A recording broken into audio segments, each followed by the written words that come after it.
Hoy nos metemos de lleno en algo que, bueno, nos toca muy de cerca cada día, ¿no? Esa conexión tan directa entre lo que comemos, cómo nos movemos y al final cómo nos sentimos, cómo envejece nuestro cuerpo, nuestra salud. Efectivamente, vamos a explorar un poco esas ideas claves sobre cómo funciona el organismo por dentro. Sobre todo el tema de la glucosa, ese combustible esencial. Pero claro, también cómo su manejo impacta en el envejecimiento y en problemas tan comunes como la diabetes. Pero la idea no es asustar, ¿verdad? Más bien al contrario, queremos verlo desde el conocimiento, que da poder. O sea, entender estos procesos nos da herramientas para, bueno, para tomar las riendas y mejorar nuestra salud, nuestro bienestar. Eso es. La meta es clara, descubrir cómo podemos vivir una vida más sana, con más vitalidad. Queremos como desgranar conceptos que suenan quizá un poco técnicos, pero de forma que se entiendan bien, ¿no? Y que sean útiles. Precisamente, identificar pasos prácticos, cosas que se pueden empezar a hacer, pues ya mismo. Para empezar, quizá poner un poco de contexto. Los datos generales sobre salud metabólica, la verdad es que llaman la atención. Sí, son bastante llamativos. Se habla de que, bueno, 1 de cada 10 personas podría tener diabetes tipo 2 diagnosticada y casi la mitad prediabetes. Y la obesidad, parecido.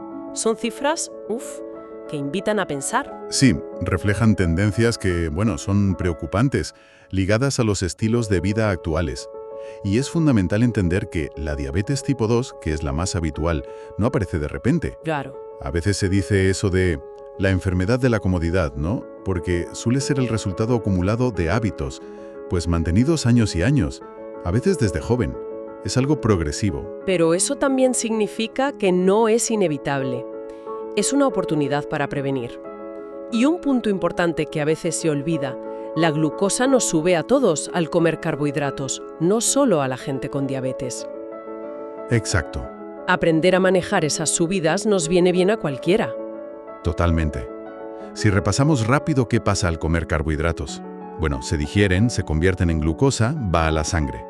Y para que esa glucosa entre en las células y se use como energía en las mitocondrias, Las fábricas de energía. eso es, pues necesita, casi siempre, la ayuda de la insulina, que la hace el páncreas. Y tenemos como un límite, una capacidad para manejar esa glucosa. Podríamos decir que sí, que el cuerpo está diseñado para una cierta cantidad. Se habla de una capacidad óptima al día, de unos 24 gramos de azúcares simples, o su equivalente, unas 6 cucharaditas. El problema es el exceso constante, día tras día. Eso sobrecarga el sistema. ¿Y qué pasa cuando ese exceso se mantiene? ¿Cuándo se cronifica? Pues pasan principalmente dos cosas. Por un lado, puede aparecer la resistencia a la insulina. O sea, las células como que se cierran a la señal de la insulina. La glucosa no entra bien y se acumula fuera en la sangre. Ajá. Y por otro lado, el cuerpo intenta guardar esa energía extra. ¿Cómo? Transformándola en grasa, en triglicéridos. Y esa grasa se puede acumular en el hígado, causando hígado graso, o en otros sitios. Y aquí es donde entran esos dos procesos de los que se oye hablar tanto. Glicación y estrés oxidativo, relacionados con envejecer, con la salud. Así es. Empecemos por la glicación. A veces se oye como reacción de Maillard. Es una reacción química que pasa sola, sin enzimas. Los azúcares, como la glucosa, se pegan a proteínas, a grasas, incluso al ADN. Se pegan. Sí, como que se adhieren. Y se forman unos compuestos primero intermedios y al final los productos de glicación avanzada, los AGEs. Y lo importante aquí es que este proceso no tiene vuelta atrás, es irreversible y altera cómo funcionan esas moléculas que se han glicado. Entonces, si tenemos la glucosa alta en sangre de forma habitual, ¿esto va más rápido? Correcto. La hiperglucemia crónica, el azúcar alto mantenido, acelera muchísimo la formación de estos AGEs y afecta sobre todo a proteínas que duran mucho en el cuerpo. El colágeno, por ejemplo, en la piel, en los vasos. Ah, por eso se vuelven más rígidos. Exacto. Contribuye al envejecimiento que se ve, a la aterosclerosis, también a las proteínas del cristalino del ojo, pudiendo causar cataratas. De hecho, la hemoglobina glicada, la HbA1c que miden en los análisis, Sí. es justo eso, hemoglobina marcada por la glucosa. Nos da una foto del nivel medio de glucosa de los últimos meses. Los AGIs están detrás de muchas complicaciones de la diabetes y del envejecimiento en general. ¿Entendido? Y el otro, el estrés oxidativo. El estrés oxidativo es, un desequilibrio. El cuerpo produce de forma natural radicales libres, especies reactivas de oxígeno o ROS, al usar oxígeno para crear energía. Pero también tenemos defensas, antioxidantes, para neutralizarlos. Vale. El problema es cuando hay demasiados ROS, por tener la glucosa alta, por mala dieta, tabaco, contaminación, o cuando nuestras defensas antioxidantes no dan abasto. Ese exceso daña todo: los lípidos de las membranas, las proteínas, el ADN, y eso causa mutaciones, envejecimiento celular. Ajá. O sea que la conexión parece clara. La glucosa alta de forma crónica empuja las dos cosas, la glicación y el estrés oxidativo, como un doble ataque. Y lo que es peor, es que se retroalimentan. La glicación puede generar más estrés oxidativo, y el estrés oxidativo puede dañar las mitocondrias, las defensas. Se crea un círculo vicioso que debilita las células y acelera el deterioro. Y todo esto nos lleva directos al envejecimiento y a un concepto que se oye cada vez más: la fragilidad. Exactamente. Esos procesos, glicación, estrés oxidativo, que las mitocondrias no funcionen bien, se consideran clave en el envejecimiento biológico. Hay un término, inflammaging, para esa inflamación crónica, de bajo grado, que acompaña al envejecer y que es como el caldo de cultivo para muchas enfermedades de la edad, incluida la fragilidad. Es importante eso de diferenciar la edad del DNI, la cronológica, de la biológica, ¿no? La edad real de nuestros tejidos. Fundamental. La edad biológica refleja cómo están funcionando nuestras células, nuestros órganos. Influye la genética, claro, pero muchísimo el estilo de vida. Y lo bueno es que podemos influir en ella. ¿Y la fragilidad qué papel juega aquí? La fragilidad es como un estado de mayor vulnerabilidad, una menor reserva para afrontar un estrés, una enfermedad. No es lo mismo que ser mayor, pero sí es más frecuente con la edad. Y está muy ligada al inflammaging, a la diabetes, a la desnutrición y a la sarcopenia. La sarcopenia, la pérdida de músculo. Eso es, pérdida de masa y sobre todo de función del músculo, fuerza, equilibrio. La buena noticia es que la fragilidad muchas veces se puede prevenir o incluso revertir. Parece entonces que hay una relación muy íntima, casi un círculo vicioso, entre diabetes y fragilidad. Totalmente bidireccional. La diabetes, por la glucosa alta, el daño en los vasos pequeños, la inflamación, acelera la pérdida de músculo y la fragilidad. Pero es que a su vez, la propia fragilidad, con menos músculo que funcione bien, puede empeorar el control de la glucosa y aumentar el riesgo de diabetes. Un ciclo peligroso. Darle lo que necesita: nutrientes, vitaminas, minerales, proteína buena, grasas saludables, fibra, carbohidratos complejos, agua. Una estrategia que suena interesante es la del orden de los alimentos al comer. ¿Eso funciona de verdad? Pues tiene una base fisiológica bastante sólida, sí. La idea es empezar por los vegetales, la fibra, el agua, seguir con las proteínas y las grasas y dejar para el final los hidratos más densos: patatas, arroz, pasta, pan, la fruta. ¿Y por qué? ¿Cuál es el truco? Empezar con fibra, proteína y grasa ayuda a sentirnos llenos antes. Modula hormonas del hambre como la grelina. Y, muy importante, ralentiza el vaciado del estómago. Y eso hace que la glucosa de los carbohidratos que comamos después se absorba más despacio, evita los picos bruscos y mantiene los niveles más estables. Es una herramienta sencilla pero efectiva. Y cuando pensamos en patrones saludables, la dieta mediterránea siempre sale. Es como el referente de longevidad, de bienestar. Y con buenos motivos. No es una dieta en plan restrictivo, es más un patrón cultural. Mucha verdura, fruta, legumbres, cereales integrales, frutos secos y el aceite de oliva virgen extra como grasa principal. Ajá. Luego pescado, moderación con lácteos y aves y poca carne roja y procesados. Y sus beneficios están muy estudiados. Reduce riesgo cardiovascular, de diabetes tipo 2, mejora los lípidos, la tensión. ¿Qué es lo que la hace tan potente? Los componentes. Que alimenta a nuestra microbiota intestinal. Y eso es clave para todo: inmunidad, ánimo. Y parece que activa rutas moleculares que protegen las células y regulan el metabolismo. Y al revés, también hay alimentos o hábitos que deberíamos limitar porque pueden acelerar ese deterioro del que hablábamos. Sí, claro. Principalmente los que provocan picos grandes de glucosa e insulina. O los que inflaman. Hablamos de harinas refinadas, azúcares, pan blanco, pasta blanca, bollería, refrescos. Los zumos, aunque sean naturales, porque les falta la fibra. Mejor la fruta entera. Exacto. El exceso de café, más de 2-3 tazas al día, puede subir el cortisol. El alcohol, que es tóxico para las células e inflamatorio, si se toma con mucha moderación. Y por supuesto, los ultraprocesados. Los ultraprocesados, hay datos sobre su consumo que asustan un poco. Sí, hay estudios observacionales que los ligan a un aumento importante del riesgo de mortalidad por cualquier causa. Son productos pobres en nutrientes, llenos de aditivos, azúcares escondidos, grasas malas. Y lo peor es que se consumen muchísimo, sobre todo niños y adolescentes.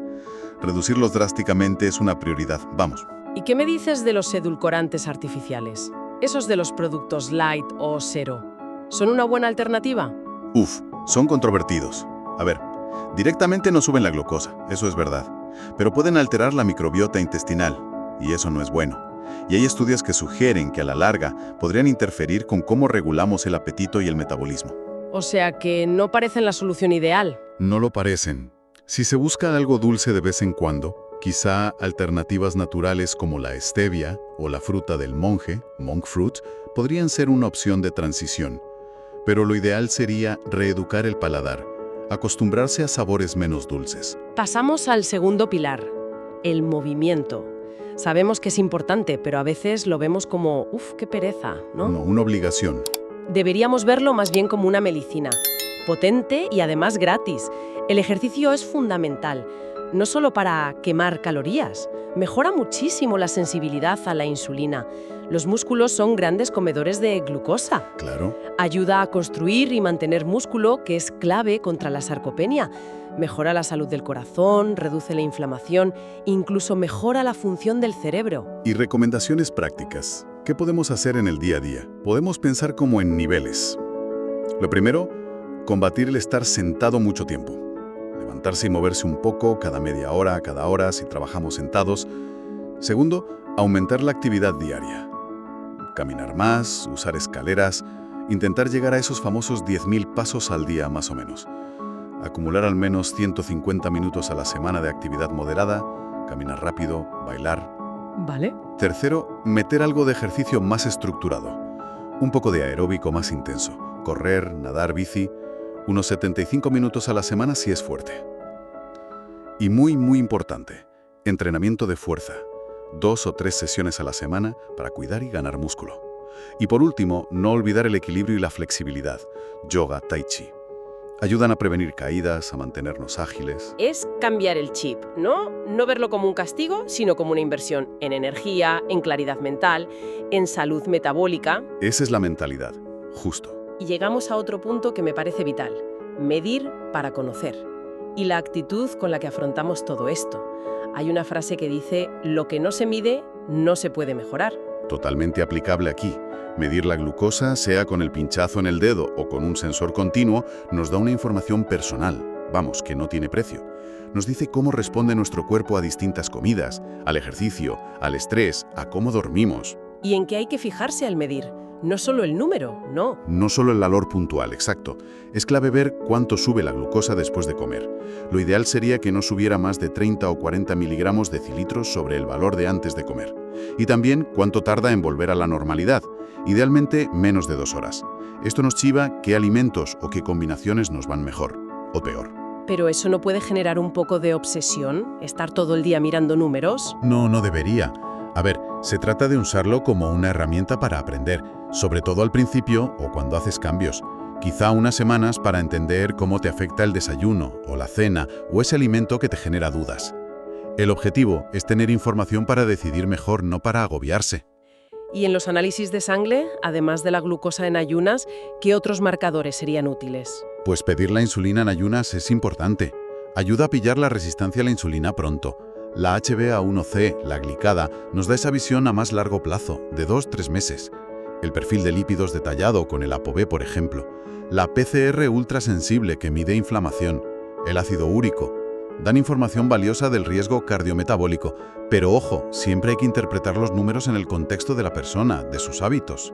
La mentalidad, la actitud con la que nos enfrentamos a estos cambios es decisiva. Sin duda. Lo primero es superar esas creencias que nos limitan. Es que es genético, es que no tengo fuerza de voluntad. Hay que quitárselas de encima. Y encontrar la motivación de verdad, la intrínseca, el para qué lo hago.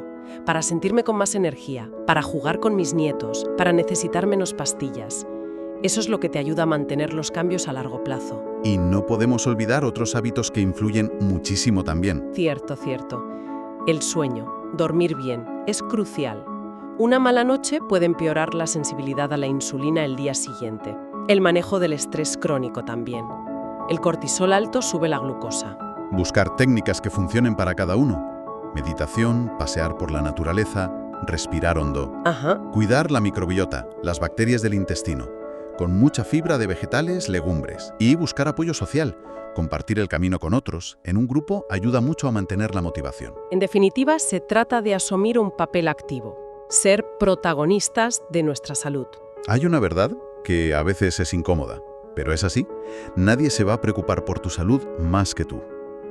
La salud la construimos día a día, con pequeñas decisiones. Es un proceso, Requiere paciencia, constancia. Pero el poder de cambiar está en nuestras manos. Recapitulando un poco. Entender cómo funciona nuestro cuerpo por dentro, sobre todo con el tema de la glucosa, nos da herramientas para tomar decisiones más inteligentes. Que no se trata de restricciones súper estrictas, sino de elecciones conscientes que suman salud y vitalidad a los años. Exacto. Y como reflexión final, ya para terminar, más allá de la dieta y el ejercicio, que son la base, claro, ¿qué pequeño ajuste se podría hacer hoy mismo en cómo manejamos el estrés o en mejorar un poquito la calidad del sueño? A veces, un cambio que parece pequeño en estas áreas puede tener un impacto enorme en la salud general y en esa edad biológica que es la que de verdad cuenta. El camino hacia una mejor salud empieza con esa curiosidad, ¿no? Por entender y con la voluntad de dar el primer paso. La capacidad de mejorar está ahí, solo hay que activarla.